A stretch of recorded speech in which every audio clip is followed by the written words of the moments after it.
Welcome everyone to Never Alone Live. As usual, I'm Johnny, joined by Krista, the sober Barbie, and today we have our special guest, Brent DeWire. What's up, my brother? How you doing? I'm blessed. How are you guys? Dude, we are phenomenal, man. And Brent is a friend from TikTok. Brent helps so many different people, and he is extremely encouraging. I can't wait to for everyone to hear your story. Brent, tell us a little bit about Brent, man. Brent. I was 32 years in active addiction. My addiction started way before I ever picked anything up. I was 6 years old, lost my mother. Right after I lost my mother, I was SA'd by a family member. And that started out my not being comfortable in my own skin life till I was like about 11, and then I found drugs and alcohol, and I moved on from there. Um, Life got better, then it got worse, but it never stopped using.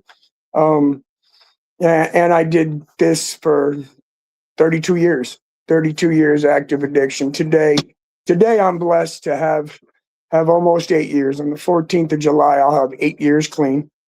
And my life has changed so much from what it has been in that 32-year period, and all those things that disturbed me when I was younger.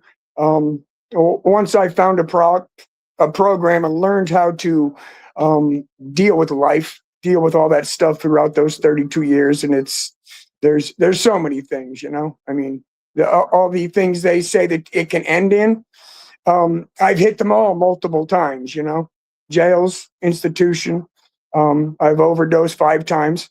Yeah, 2 of those times were a week apart in the same hospital. Talk about some angry nurses at me, huh? Yeah. So, I mean, yeah, life today in recovery is so much different than it's ever been my entire life. I'm blessed today to have almost 8 years clean at 53 years old, and my life is so much better because of people like Johnny and Krista and people that paved the way for me. It showed me how to get out of my way and do something about my problem. Well, let's back up.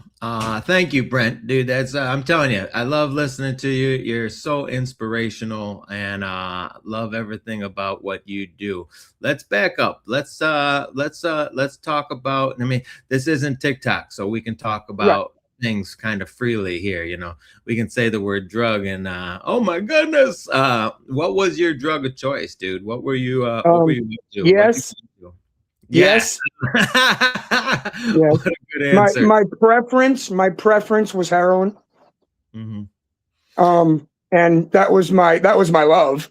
I found that when I was 28 years old, and that started. I quit drinking because I got a DUI in a work truck back in Rhode Island.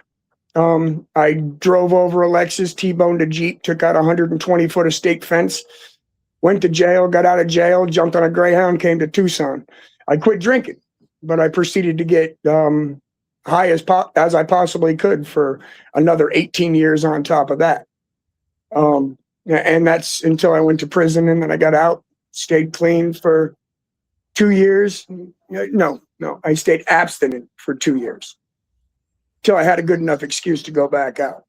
Then again in 2013, when I first came back to Arizona, and I cleaned for about abstinent for about 3.5 years, and then started going to the bar again, and it was a blonde girl, big boobs, and a bag of dope. Right here, I go running again. You know, um, so yeah, my choice was heroin. My DOC was yes. Yeah.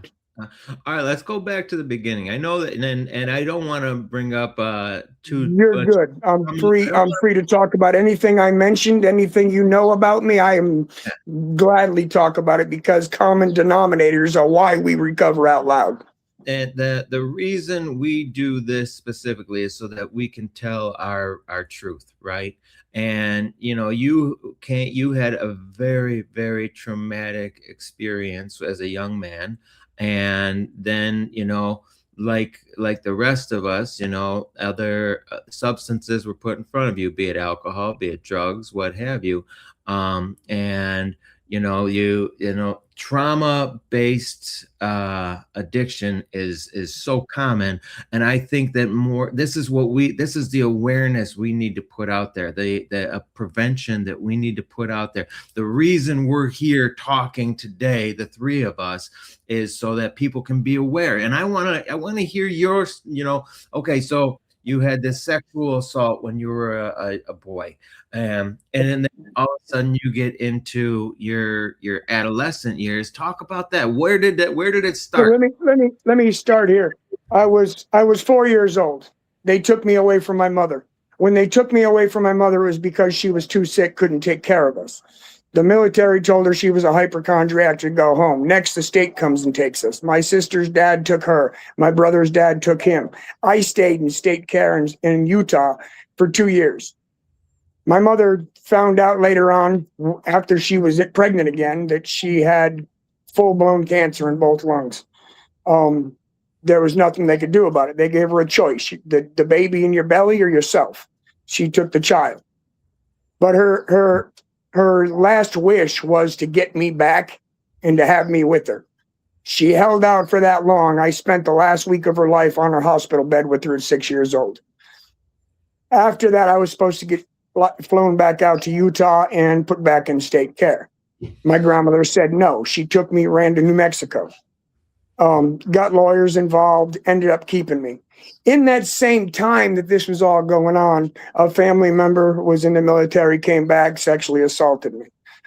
6 years old. Not too dramatic, but dramatic enough, that messed with how I felt about it. What did it do to my soul? What did it do to me? How did it make me feel? It made me feel lesser than, there was all kinds of stuff running through my head back then, and over the course of all this time of using and not wanting to deal with this stuff, like losing my mom at such a young age, getting assaulted,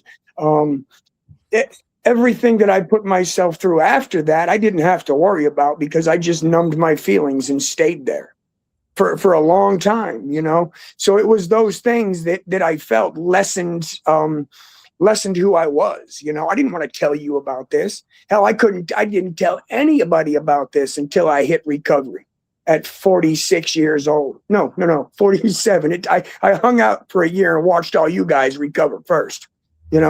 I stayed, I listened, 90 and 90, no, 260 and 90 for 2 years straight, and it took me doing that 260 and 90 for a year straight for me to get out of my way and do something about my problem, So there's those things that don't define who I am.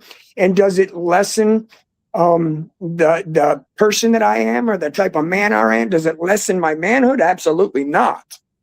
I got 3 kids. My son's 33, my daughter's 19 that I don't know, because I was active addiction when she got pregnant, went to prison for 3.5 years, found out the child was born at 19. Find out 3.5 years later that I had a child that I didn't sign. She got given away for adoption because her mother was active addiction. I'm in the process of looking for her. Hopefully I find her. She's 19. And then I have my 6-year-old, who you all know, and I'm blessed.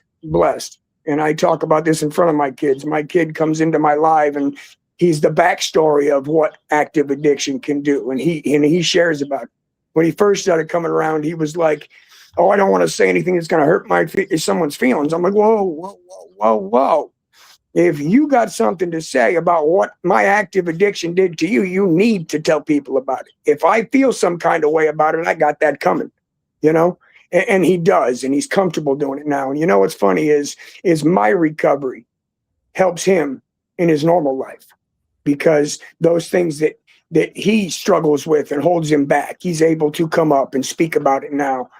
So our recovery is not just helping the other addict, our recovery. And that's why we recover out loud, because recovery is not limited to I'm an addict or I'm an alcoholic, or, because life on life terms that we are able to deal with today are the same commonalities that normal people have. that struggle with, try to get through. So recovery isn't about drugs. It's not about alcohol. It's about life. And what's this? No, I mean, the drugs are a symptom of our problem, anyways. What's it all have to do with that life shit that drives us crazy, right? Sorry about my mouth. My bad. No, Brent, dude. And this is why I was excited for you to come on here, because I know your passion for your recovery, and your passion for your recovery is it emulates. It's just like me and Krista. We love our recovery, and I see a lot of people. They don't understand addiction, right? They don't understand why someone. They don't understand why someone is doing meth. They don't understand why someone is drinking. And it's our job to educate the normies of PTSD. And, the shit happens. Lifes. And then we have to, we numb our feelings. I love how you said that. We numb our feelings, and opiates are that's what they do. I don't know too many recreational heroin users, but people see this, right? They see someone on heroin and they say, "Oh, he's just a junkie." You can't think of it like that. You have to look at the past, look at the things that the person went through. And, if you felt what they felt, then you'd probably be doing heroin too, and that's, what people need to understand. And when we talk about what it is we're doing here today, and this is awareness. This isn't necessarily for the newcomer or the old timer or someone in recovery. This is for other people as well. And then at the same time, we want people to feel that they're not alone. There's people out there that are suffering from PTSD and that are going to be going through things, and they stay in their shell for a long time and they don't come out of it, and they stay in addiction. And now with fentanyl, instead of just staying in addiction, they die, and so it's this conversation is important. And I thank you so much for opening up and sharing with us about this stuff, because I know it's hard. Just anytime we're talking traumatic stuff, it's going to be hard. But really Brent, it's really not anymore, my brother. That's the important part. That's the important part. Krista, what do you think about all this stuff? Well, you have a story, and I'm amazed. I love your passion, and I agree 100% about recoveries for everyone. It's not just for us. And the silver lining for us is we're over here facing our character defects and taking our own inventory and fixing our wrongs as they come. And I want everyone in the whole wide world to do that. And I think we'd have a lot smoother world right now if we did. You said earlier about you tried MAT in your later 20s. So that was what, like 20 something years ago. And was that like I don't know when it came into play, but that's got to be like the earlier years of it, right? Right. Yeah. What mine was, I mean, I've familiar with them all. My experience was methadone. And that was a struggle because it didn't stop anything. I used it, and I didn't stop using. I'd go dose in the morning, and after I left there, I'd go to my dude's house, and I'd go get a half gram or a gram, and I'd do that also. So it didn't stop anything. That one for me didn't. And I've seen that be a common denominator in so many things. Later on, whether it was prescribed or not, I had used because I was over feeling like this. I didn't want to feel like this anymore, and the only way I could stop is get stopped. So I'd put some effort into it, and I'd stop for 3 days with some Suboxone. I'd tear a little strip and put it in my mouth, and the sick was gone. It's an amazing tool. My program says any and all, right? And there's an issue with that because you see it in there where you're pushing people out the rooms and stuff, and I don't like it. I don't like it. You know what I mean? That's why my life has nothing to do with Narcotics Anonymous. My recovery is Narcotics Anonymous. My program is Narcotics Anonymous. But I don't want that. That's not the only way to recover. You know, Right. there's Yeah. people that stay clean for 40 years with Jesus Christ, with Narcotics Anonymous, with Alcoholics Anonymous, with CR. There's so many different ways that people do it. I want to hear how you're doing it. I want you to tell me how you're staying and how you're acting correctly, you know. But my personal opinion with Matt is I believe it's a great tool for myself and for anybody. It's not a lifestyle. That's how I feel about it. And my program too. I mean, if I have someone, I've got a family member right now that's on Matt and has to be, and it's keeping him safe, and he's trying to, he's feeling some kind of way about it, but I'm saying nothing about it right at the moment. And he asked me to sponsor him because he can confide in me, he can trust me, he can open up with me, he's not going to have any problems. I call him my nephew. His dad is my brother. We were good friends back in Rhode Island. He lives here in Arizona now. He's my brother, you know. And Andrew, I've known him since he was born. You know, this kid is just chasing it right now, and it's great, so great to watch. But he's on Matt. It's a tool that he needs right now, you know, and he has to, you know. Do you So agree it's that doing recovery alongside MAT is crucial? yes, Or some kind of therapy or recovery. right. Therapy, working a program, something. And in my program, we want to see if we can't not keep it for the rest of our life. I mean, there's people in the program, in my program, that did. They're 7, 8, 9, 10 years still on Suboxone. Am I going to say I agree with that? I'll say absolutely not. You know, but that's my program. I don't. It's not that. It's theirs. I don't have to. I cannot sponsor someone that's planning on making a life choice. You know, Right. I can't, because it's like I said. It's, to me, it's a tool. It's not a lifestyle. If I was going to replace, I'm just going to keep using. That's me. You know. And when I got out of jail, I was 116 pounds when I went to jail, 2018. When I got out of jail, I was 152 pounds. I got out, put me in rehab, 30 days in rehab, and they came to me and they said, you need to go on this. I said, I don't need to go on this. I need to find a way to keep from going back to how I was before. I don't have to use right now. So what would I have to go on this for? We're not curbing the appetite, because I got no appetite right now. I don't want to use, but I was 46 years old. I was over doing what I've done for 32 years. So I was on a different page. You know what I mean? I didn't want to use anymore. I just had to find, and it wasn't that, because you put me on some methadone. What am I going to do? That's not going to keep me from using. I'm going to go use anyways. You know what I mean? So Suboxone, it makes me not be able to, but if I don't know how to stay clean, and I don't want to stay clean, is that Suboxone going to do anything? Hell no. I'm going to just not take it for a day and go use tomorrow. I promise you.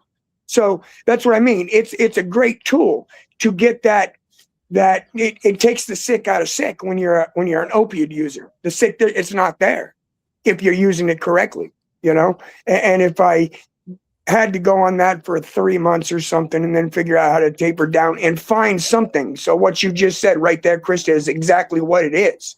Because you try to, take Suboxone, I'm going to get fixed. Yeah, good luck with that. Good luck with that. Because you have to have a program, whether it be psychiatric, whether it be, I don't want to say doctor, because they're going to give you the MAC, okay? It's Narcotics Anonymous, Alcoholics Anonymous. If you're a normie, we have programs for that too. You know what I mean? Yeah, because you're a normie, but you were prescribed, and now you're strung out. Guess what? You're one of us. You know, it's the same thing. You know what I mean? But maybe you didn't go through the stuff we did, put ourselves through the stuff we did, because that was my life. I'm going to stay high, you know? So if I didn't have a program, if I didn't have Narcotics Anonymous, and just took Suboxone. Guess what? 8 years I would not be at. I'd maybe an 8-year prison sentence. Yeah. You know, just with Suboxone. Yeah, Matt is not your cure-all, fix-all. Here, live on this for the rest of your life and you're fixed. Bullshit. You know, you got to find something to how to deal with what the things we went through, the stuff that keeps us right here. You know, and it's that SA when I was 6, losing my mom when I was 6, that ex-wife that she got pregnant and told me my kid's not having your last name unless you do. Okay, here, I threw a ring at her. You know what I mean? And then that crashed and burned because I was a raging alcoholic. You know what I mean? It wasn't her that did it. It was me because I didn't know how to deal with anything, and especially a wife. You know, I got 3 of those, 3 ex-wives. Today I am married. I've been married for 7 years, September 16th, and I have not had an argument one in the whole time I've been married. Not once. Not a crossword spoken. Is that possible? Is that possible? I still don't believe it. I'm telling you, never. My wife is, and it's the type of person she is, because I'm not. No, I'm a little. I mean, you get up in my face, I'm up in your face. You know what I mean? That's still me today. I have to apologize quite often for that, you know, because my character defects come out. You know, I'm not perfect. I'm not fixed. I'm still working a program. Will be for the rest of my life. You know, but my wife is just such an amazing woman. Yeah, amazing. I love that. I hope she's not down there and can hear me. She might be. If she is, I love her, and she knows it. You know, we've been talking about Matt all month long, and there's such a negative connotation about any form of medically assisted treatment, and that comes more from the normies and the programs. And you know, because it's words, right? You know, people hear the word sober and you're defined as abstinent from alcohol. They hear the word clean, they say that they're abstinent from any and all outside substances. And then, you know, the program says, okay, if you're doing these, you know, medically assisted treatments, you aren't clean. You're not sober. You're not this. You're not that. And we need to end the stigma, man. And everybody just needs to get along and forget all these words. The only word that matters is recovery. And there's 1,000 different paths that lead to recovery. And what is it for one person to define another person? Stop playing God and just focus on your own recovery. Mind your business. Mind your business. Mind your business. My wife, speaking of my wife, okay, we got together. I had 4 months clean. She had 4 months clean. They said, don't get into a relationship in the rehab you're in, right? Because I like ladies, right? So so they said, don't get in your, I said, okay, cool. So I went to a meeting and I found a chick at the Haven, which is a recovery house down the road, right? So I didn't go, I got out of my house and went somewhere else, right?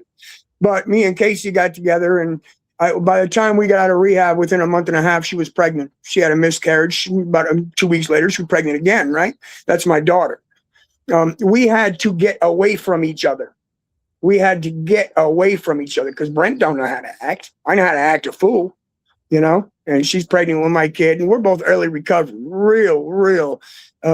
What do I say? You know, if you're looking for a girlfriend in early recovery or a boyfriend in early recovery, it's like going to Walmart and shopping at the dented can aisle. You know, and that's real. You know, and her and I were dented together, and we had to get away from each other for 4 months. We got back together a couple months later. We got married. We had the baby, and I'm blessed today.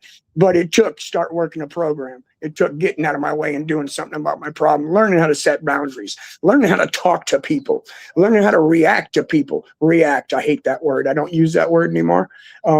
Because if I'm reacting to something you did, Johnny, or something you did, Krista, do I have any power in that situation? Or did I just give all that shit to you? I just gave it all to you. So if I'm reacting, you got all the power, right? I gave it all away. So as long as I'm reacting in spiritual principles and not reacting to you in my own principles, I'm going to be all right. So react is something I've taken out of my vocabulary, and I hate when it comes out my mouth. So I have to correct it right there by saying that. And I do it every time now. but my wife was on Matt. And once she got out and she started coming to the rooms and listening, and this is on her own, she decided that she didn't want Suboxone anymore. And she just weaned herself off it, and she took herself off it, and she didn't go back. She hasn't relapsed, and she took herself off. So that was part of the program, not me telling you, because, you know, I mean, and that's where my boundaries come in with sponsees. And I've heard a couple people's feelers, you know, because I don't have to work someone through 12 steps if they're on Matt, and I won't, you know. But that's my boundary. We start here. I let you know this. Somebody else probably might. I will not.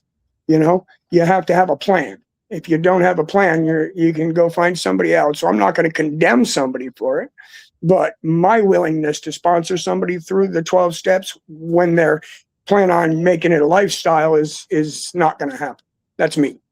But I'm not going to condemn someone. I'm not going to tell them they're not clean. You know, you're doing this your way. It's none of my business. But I can't and won't. You know, my sponsorship tree is long and deep. I mean, I know my grand sponsor, I know his sponsor, and, you know, we got a big recovery community here in Tucson, Arizona. That's absolutely amazing, you know, but that's not me. We have our meeting started during COVID, and they don't like people sharing that use Matt and this and that. And I don't agree with that, you know, because that's between them and their sponsor. And that's that part, you know. It's between you and your sponsor. If your sponsor is willing to work you through the 12 steps and you're on Matt, or see, I'll work 1, 2, 3, and then there has to be a plan. If there's not a plan, then, but without getting going in that, and 1, 2, 3 are, now, 1's the most important one, right? But 2 and 3 are right there. 4 is when you're getting into you and the personal stuff, and the why you do what you do, why you reacted to stuff the way you did, you know. And I believe that by that point you should be able to be at a point in your recovery where you can learn how we do this without anything, you know, without putting something else in the way of. And it took this program. If it wasn't, like I said, I'll say it again, if it wasn't for this program, I would be in prison or still using. And that even if they let me out and put me on Suboxone or put me on methadone, I would still use today if I had not found a program. So yes, absolutely. If you want to stay clean, look around. Look at how many people have years clean, and every single one of them did I meet. Just about. There's your rare one in there that did it on their own, or still struggling through life with the life on life's terms and not having to have a bad enough excuse to use. I know a couple of them that are 42 years clean and still struggling through it. And one of them actually just picked up a book recently. I'm so proud of her, because she realized, you see where we don't know how to deal with stuff, you know. And my program's different than Johnny's program, and Krista's another program. I'm pretty sure there's 3 different programs right here, and we don't ever have to use again, and we know this. But, you know, I think the problem, Brent, is as a society, we're too hell-bent on being the best. My program is the best. My program is better than your program because my program saved me, and my program saved my friend, and my program is better than this and this and this. And we got to get out of that mindset, right? We got to get out of that mindset and look at the stats. AA has saved millions of people. NA has saved millions of people. Matt has saved millions of people. Smart Recovery has saved millions of people. CR has saved millions of people. Why are we so hell-bent on fighting everybody? My book tells me straight up, we've ceased fighting everything and everyone. Let people go live. Let people do what they do. And, you know, you need the MAT program because you had traumatic experiences that led you to opiates that are, you know, the hardest thing to kick. And MAT can help you. And then you can develop a program with that. Why is that bad? I'm telling you, people need to shut up. People need to It's not. shut up. Yeah, and that's what Right? I love about what we're doing on TikTok. I mean, it Right. takes away, like, we're stepping out of the program, but we're coming together. We all have Because one it's thing in not about common. our, We want it's to not, heal. We want to be better people, and we just want to love one another, and we love each other for hearing about the worst moments we've ever done. And right, I take something from everyone, like right. from all Yeah, walks of life, and I think we're over there breaking the stigma in right. TikTok. Because you're spitting your recovery. You're not spitting what your book says. I don't Right. ever spit. It drives me nuts when I go to a meeting and I see someone there spitting book at me. Please save that shit. You know, I can go home and read my book. You Right. know, tell me, Yeah. tell me how you did it. It wasn't because you sat down. Okay, so you got to get Okay. out of yourself. Get out. You sit down and read your book. Great. What's it do to you? What did it say to you? What do you do with that information you took from it? Don't spit book to me.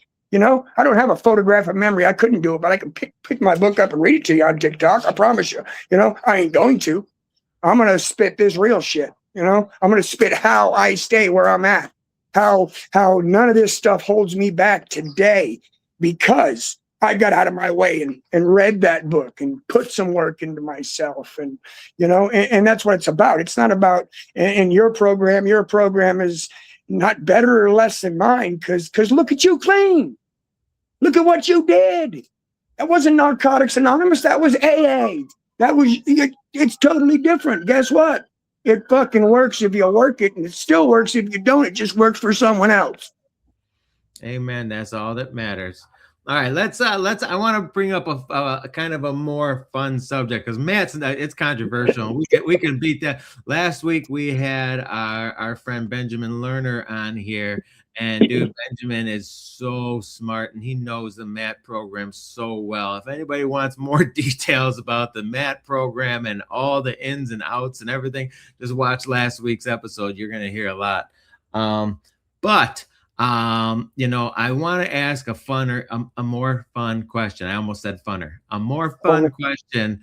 And I'm going to ask this to everybody in the comments as well. The question is, why do you recover out loud? And that's I think that this is one of my recovery out loud is enormous, and it's something that's finally happening, and I think social media has helped do that. But Brent, I'm going to ask you, and then Krista, I'm going to ask you, why do you recover out loud? And if you've got something in the comments, please tell us why you recover out loud, and we'll read those. Go ahead, Brent. And the main reason is is for all those years in active addiction when I felt some kind of way about those things that happened to me. Yeah, and the one mainly, you know, that's something that I couldn't come out and talk to anybody about. Now that right there, I couldn't tell you about it because it in my own head, it cut back on the my manhood or the type of person that I am because this happened to me and because I was all up in my head about this stuff for a long time. Nobody knew, you know what I mean? Because I was holding it back because I felt some kind of way.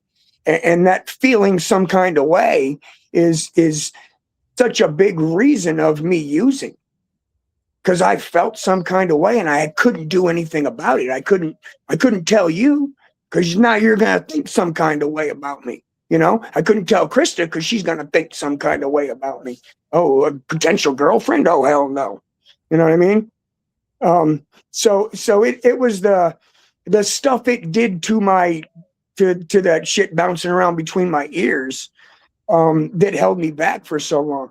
So if I can freely talk about it and still stand up tall, show you how broad my shoulders are, I can hold up the weight of the world, right? Because it doesn't do anything to me unless I let it. You know, it's going to hold me back. We're only as sick as our secrets, right? That's real. That's real. Because if I can't tell you about it, that means I feel some kind of way about it. I'm going to bottle it up inside and it's going to do something to me. We hold that shit in and it tears us apart. You know, whether we see it or not, it does. Once I was able to come out here and get in a live sense and tell y'all I was sexually assaulted at 6 years old, you know, it doesn't make me feel any kind of way. You know why? Because it's a common denominator. other people are staying sick the same way because they can't, because they won't, because they feel some kind of way. Guess what? Yes, you can. Yes, you need to. And watch what happens once you start. So those things that only as sick as our secrets. The programs say it. They all probably say the same thing in there somewhere, right? We're only as sick as our secrets. If we can't talk about it, we can't throw it out here. We're feeling some kind of way about it, and that's giving us ample reason, ample excuse, right? Ample excuse to not feel that no more, right? So I'm gonna go drink. I'm gonna smoke some weed. I'm gonna do some heroin, whatever, and I don't need or have any excuses today because I can tell you all about it with no shame, absolutely no shame, because every time I do it in my life or something else, every time I'm in my life, and I speak this, someone in the chat says something like I needed to hear that, or they come up in a box and start talking about it for the first time. I don't know how many times that's happened, a lot, because I'm able to do that, and it gets somebody else out of their shell. So this is the other reason we do it. This isn't about me anymore. What the part that is about me is that I can do it with absolutely no shame, no character. It doesn't do anything to my character. I'm a good dude. I'm a good dad. I'm a good husband. And that's not holding me back thinking that I couldn't be because this happened, or because that's what it does. It does that shit to your head. It gives you some dulled perspective on life because you're holding this shit in and don't want nobody else to know. Anybody can talk about anything. We gotta get comfortable being uncomfortable, spit it out, and watch what starts happening.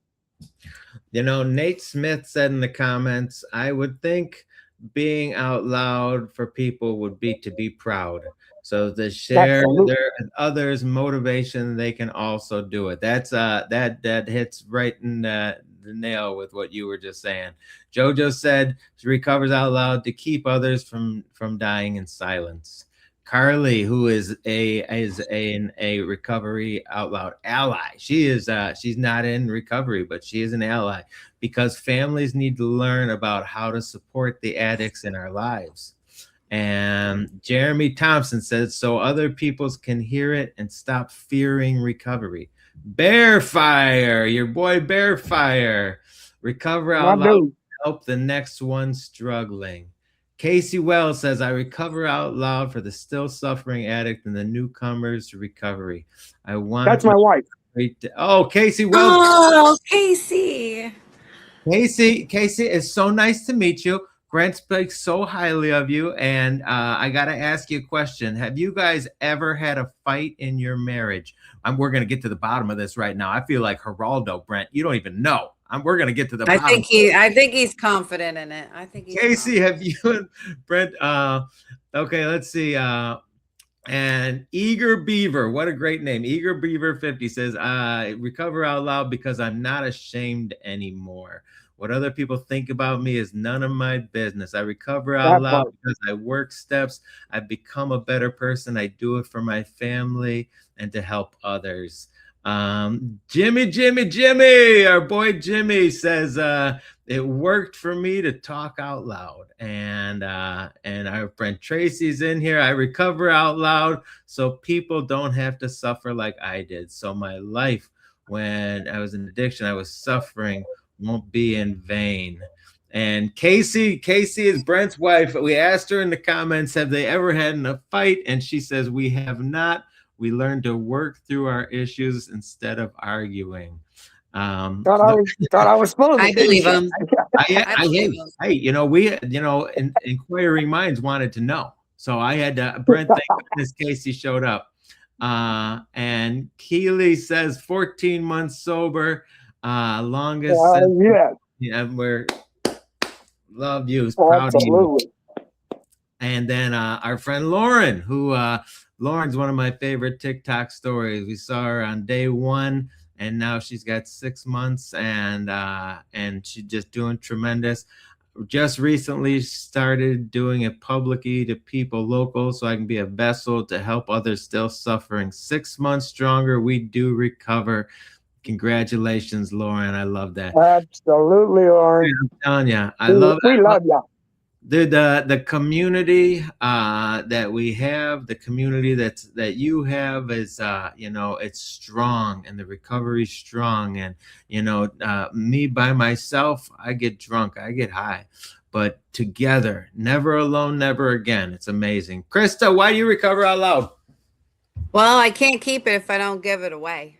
You Bam. know, and it was someone telling me their testimony, recovering out loud, is what even made this all me want to be in recovery. Why did it take me going to jail so many times, facing so much time for me to learn about recovery? I thought they were gatekeeping this stuff. I'm like, why am I just learning about this? I want people to, I wish people were out there recovering out loud when I was getting sober. My journey may have started a little sooner, but like, I speak on things I wish I would have heard. And it's like Brent said, people that pop in and say, like, I needed to hear that. Like, you know how many times I prayed for a sign? Like, maybe that one video of me showing my sober day is a sign someone needs to see. Or, you know, they're just, because a lot of people are, that's what they do when they're depressed or struggling. They're just sitting there scrolling. So like on TikTok and all the stuff I do on social media, that's like where my mind goes. Like, or put a quote that might help encourage somebody. I put myself in someone else's shoes, you know, and it's for the ones still suffering in silence, because you suffer in silence. You don't want to talk about it. And then a problem shared is a problem cut in half. And you are as sick as your secret. So I want to keep it. So I'm giving it away. Right. Yeah. You know, I recover out loud today because early recovery sucks. Early recovery is so hard. Early recovery, I mean, it's one thing for the people that need recovery, right? But then you get those people that want recovery but can't get it. Those are the people that I think about the most. And I think about my first 2 years sober. I didn't love being sober. My first 2 years being sober, I went to meetings. I went every day, and I didn't have a job. I started school. I was digging through my mom's cushions so I could get money for smokes, you know, and it was hard. And that message of hope is just keep going, right? You know, and we have to be examples. We have to show people that just keep going. It gets better. The beginning is hard. You know, I fell in love with the program. I fell in love with the people in the program. I fell in love with their hope that they could get better. And I kept going and kept doing what I was doing and stayed strong. And because of it, my life got better eventually. But you know, recovering out loud there's a lot of different buckets that go along with that. You know, it's for the people that don't think they need recovery. We got to be there. We got to be a big book or a basic text or whatever for them, so they can know that there's something out there. But then those newcomers in the meetings that are struggling, and you know that the old solution is very close. We have all these years of learned behavior, and then all of a sudden we get this little blink of recovery, be it a 28-day program, be it detox, whatever. You get this blink of recovery, and then it doesn't turn out so good. So why not go back to the old solution? That's what most people do. That's why you hear people say that they go to rehab 18 times, because they don't get past that little blip and they go back.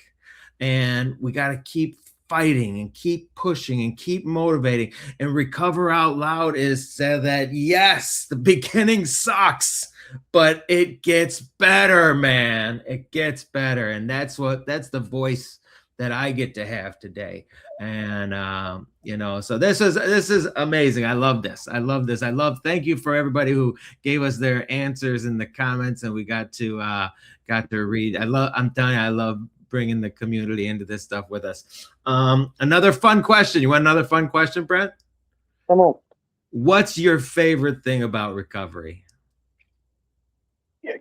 My favorite thing about recovery after being here for a few 24 hours is seeing someone that came in and maybe went back out and come back in again, but they kept coming back and they stayed when stuff that comes out their mouth starts making sense, and they start not letting things hold them back, and watching other people behind me go through the same stuff I did, and you can see it. Those newcomers. When I was a newcomer, remember that nonsense coming out my mouth?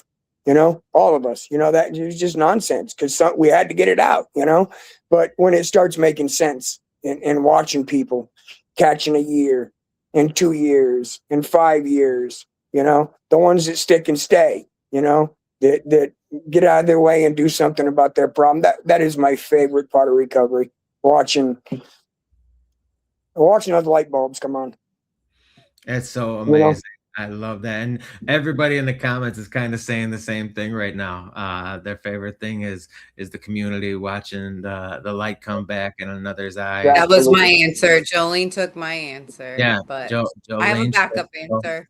Good. And so Chris and I have been doing this for a while, and every now and then we'll go on just the two of us because somebody will cancel or whatever. And these are the kind of questions we get to ask, and these are the fun ones. These are the ones where Right. You really get to see the joy. So Krista, let's hear option B. I'm always prepared. Jolene takes my answer all the time, but it's okay. Compassion, the compassion in recovery from others. I was raised what I thought was unconditional love, and then it changed through the years, and it broke me. And I might get emotional, but like, you guys in recovery love me for my worst moments, and there's no judgment, and there's suggestions left and right. You don't have to take the first suggestion. You can go down the line, or there's always like a solution to your problem. And there's so much growth, and the best is yet to come. Like, it just keeps getting better and better. And it's really the network of people, the compassion that they bring to it. Absolutely. That's so good. So good. My buddy Scotty Abel is in the comments right now, and he's gonna come on our podcast, and he's a shoe collector as well. And so we'll have a lot to talk about. So Scotty, get ready, get your calendar out. Go, Scott.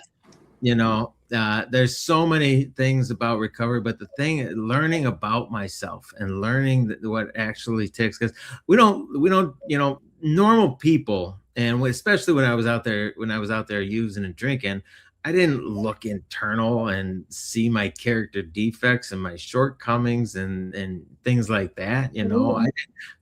I couldn't tell you that I was being selfish. It wasn't until I came to the program that learned I was a selfish son of a bitch, and learning about myself and actually being able to fix some of the things that, made me the broken person that I was. I came into the program with no self-esteem, and all these different things that we're talking about, they're esteemable acts. Watching someone, helping someone get the light come back in their eyes, seeing someone, with the light bulb go off, these are esteemable acts, and I get to feel better about myself by being an active part in someone else's life. And wow, is it awesome going to H&I, and H&I is hospitals and institution for those that don't know. Going into a hospital and talking to people in detox, and then seeing them at a meeting, and then seeing them 6 months later, and then it's tremendous, and it makes me feel good that God put me someplace at just the right time. I'm very fortunate. I've been able to help family members get sober, and I didn't do anything. God put me in the right place at the right time, and has taught me years and years of things about recovery that I'm able to talk to someone. And my little sister and her husband both have 7 years sober. My ex-brother-in-law, he was in detox for the 4th time, and finally able to convince him to go and do something different and go to treatment. And I'm telling you, this is the amazing stuff. Favorite thing about recovery, this is the broadest topic we could ever talk about, because there's so much awesomeness in recovery. So, today we've talked about Matt, we've talked about Recover Out Loud, we've talked about our favorite things in recovery. We've got so many awesome people that are in this live right now. Brent, what is something that you would tell the newcomer?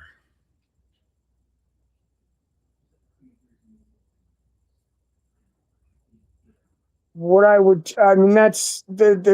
so many different things. One of my common denominators when I'm at a newcomer meeting and stuff is talking about the things that I heard in early recovery. And actually the person that I heard say it, you guys hear me say it a lot. I've said it in your rooms. I say it in my room. I said it here already, I'm sure. It was this dude, Mike. He came in, he was in the rooms. He's a great big old dude.